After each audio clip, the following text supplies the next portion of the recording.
আমি বুঝি না ভাই, এগুলা কি আসলে আমাদের মিয়া মানুষের মনের সমস্যা না আমাদের ভাতারের সমস্যা? আমি তো হিসাব মিলাবারই পার, আমার মাথায় আর কাজ করছে না। এত মিলামিলি কি পারা যায়? ধরো যে আমাদের ভাতারা যদি টানা 1 মাস বাড়িতে বসে থাকে, তখন খালি মনের মধ্যে রাগ উঠে। বেটা মানুষ সারাদিন ঘরত বসে থাকলে কেমন লাগে? বেটা মানুষ কামাই টামাই করবে, সারাদিন পর বাড়িতে আসবে, খেয়ে দেয়, ঘুমাবে, তালেই না শান্তি। আবার যদি ভাতার বাড়িতে না থাকে, তখন জন্মের মন খারাপ লাগে। আহারে, স্বামীটা বাড়িতে নাই, এনাও ভাল লাগছে না। তখন আর একলা একলাই কিছু রান্না বাড়া খাইতেও মন যায় না, খালি মন চায় ভাতারটা যে কদিন বাড়িতে আসবে। আবার ভাতারের সাথে যদি ঝগড়া লাগি, তখন মনটা ভেঙে যায়। মনে হয় কি খালি আমার ভাতারের সাথে কি আমার ঝগড়া হয়, আর সবার কি ঝগড়া হয় না?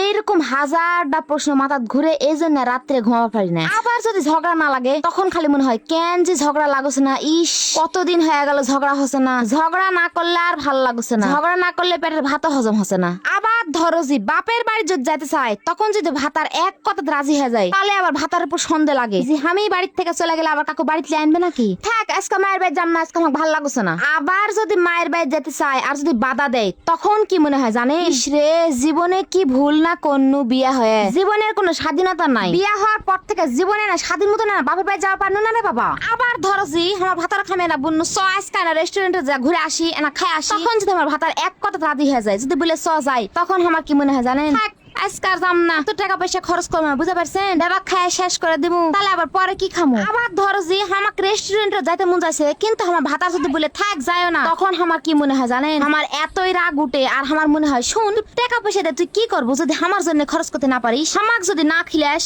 আসলে কি জানেন, আমাদের মনটা যে কি চাই কিরকম, সেটা আমরা নিজেরাও জানি না।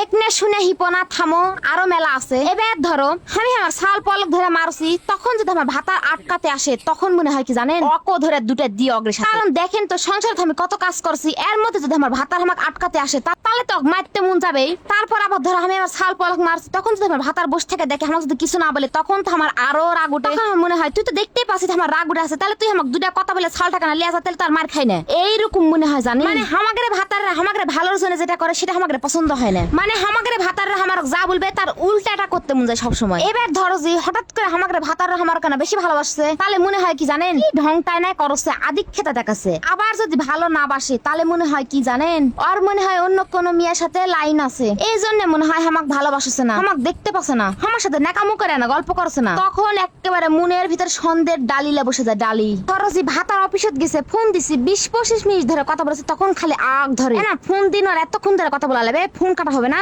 এতক্ষণ ধরে কথা বলতে আমার এনাও ভালো লাগে না। কিন্তু আবার যদি 1 মিনিট কথা বলে ভাতারে যদি ঠাস করে ফোন কাটে দেয়, তখন কি মনে হয় জানেন, অফিসত যাই দেখাই আসবো নাকি, কি করছো, কি এমন ব্যস্ত যে 1 মিনিট কথা বলতে ফোন ঠাস করে কাটে দেওয়া লাগবে? হ্যাঁ, বুঝতে পারিস অফিস বাদ দেখ কোন মেয়ের সাথে গল্প করছে, কোন মেয়ের সাথে প্রেম করছে, বুঝতে পারিস নি, এজন্য মনে হয় আমার সাথে এরকম করছে। আসলে কি আর বলবো ভাই, এগুলা কি আমাদের মিয়া মানুষের সমস্যা না আসলে আমাদের স্বামীদের দোষ? আমি এনাও হিসাব মিলাতে পারি না, সারাদিন খালি চিন্তার মধ্যে থাকি।